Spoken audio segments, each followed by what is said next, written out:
Hola! Avui començo una sèrie de vídeos dedicats a tots aquells que us voleu presentar als exàmens oficials d'alemany i us donaré petits consells per treure millors notes. Comencem parlant de l'examen del B1, concretament l'apartat de llegir.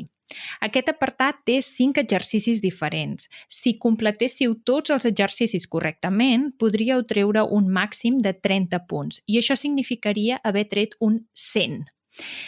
Recordeu que per cada apartat, tant llegir, escoltar, escriure com parlar, heu de treure un mínim de 60 per aprovar. Per tant, anem amb els consells. El primer de tots, i que serveix per tots els 5 exercicis del Lesen, és que si una informació no hi és en el text, vol dir que és fals. Per tant, si en cap moment us han donat aquella informació, si en cap moment heu llegit aquella informació en el text, heu de marcar fals. El primer exercici de tots és un text que us heu de llegir i llavors trobareu 6 frases relacionades amb aquest text en què haureu d'escollir si són verdaderes o falses. Per tant, richtig oder falsch.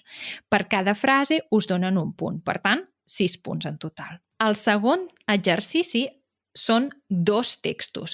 Per cada text trobareu 3 frases en què haureu d'escollir entre A, B o C.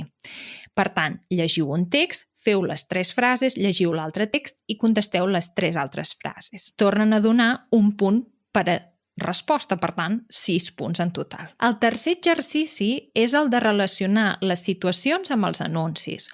Us donen 10 anuncis diferents i 7 situacions. Heu d'ajuntar cada situació amb un anunci.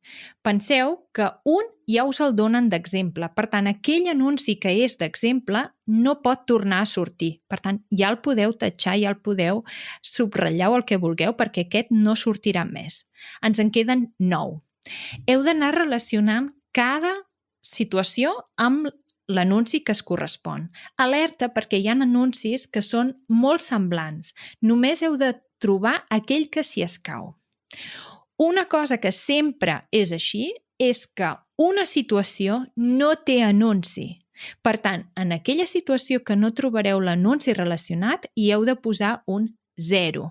Heu de marcar-ho com a que no hi ha cap anunci, no hi ha cap lletra, no hi ha cap anunci que es relacioni amb aquella situació. Els anuncis tampoc es poden repetir. Per tant, si en una de les situacions ja hi heu posat un anunci, en una altra no pot ser el mateix anunci. Si creieu que això és així, torneu-vos-ho a llegir concretament, perquè sempre hi ha alguna paraula o algun detall que us marca si ho és o no. Com que en l'exercici número 3 tenim 7 situacions diferents i ens donen un punt per cada situació, són 7 punts. En l'exercici número 4 trobem 7 persones diferents que ens donen la seva opinió sobre aquell tema i ens diuen si estan a favor o en contra d'aquest tema. Nosaltres hem de dir de cada persona ja oder nein. Com que ho hem de dir 7 vegades, ens tornen a donar 7 punts. Per tant, un punt per cada resposta. Molt alerta amb aquest exercici i de no posar totes les respostes al revés. Juguen molt amb l'afirmació i la negació. Per exemple, si el tema del qual tothom diu la seva opinió és quines persones estan a favor de la prohibició de fumar, per tant, estan a favor de que la gent no fumi, per exemple, dintre dels restaurants, i alguns donen la seva opinió i diu estic en contra de que la gent fumi als restaurants, tu hauràs de posar ja, perquè que aquesta persona estigui en contra de fumar vol dir que està a favor de la prohibició.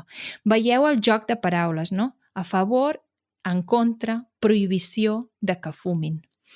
Per tant, sempre estaran jugant amb aquest negació i afirmació. Molt alerta amb això. Per últim, l'últim exercici de tots, el número 5, sol ser unes normes o un reglament d'una escola o d'una associació, d'un club, en què et pregunten 4 temes molt concrets i de cada tema et donen com a opcions A, B o C.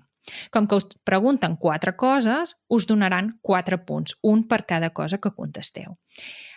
A les normes, el reglament que teniu a davant sol ser amb un títol bastant clar del que significa i a continuació l'explicació.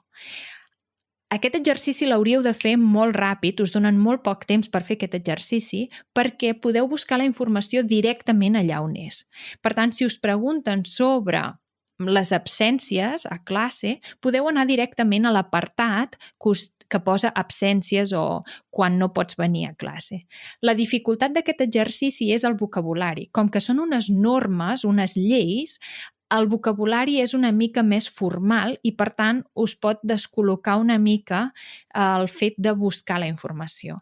Però heu de pensar que la informació està ben diferenciada i, per tant, cada llei i cada norma té una finalitat i quan s'acaba aquella norma en comença una de nova que és completament diferent. Aquí s'acaba l'apartat de llegir. Us recomano que feu moltes proves, molts exàmens de prova abans d'endinsar-vos en l'examen oficial, perquè a mesura que aneu fent els exàmens de prova veureu les dificultats que hi ha.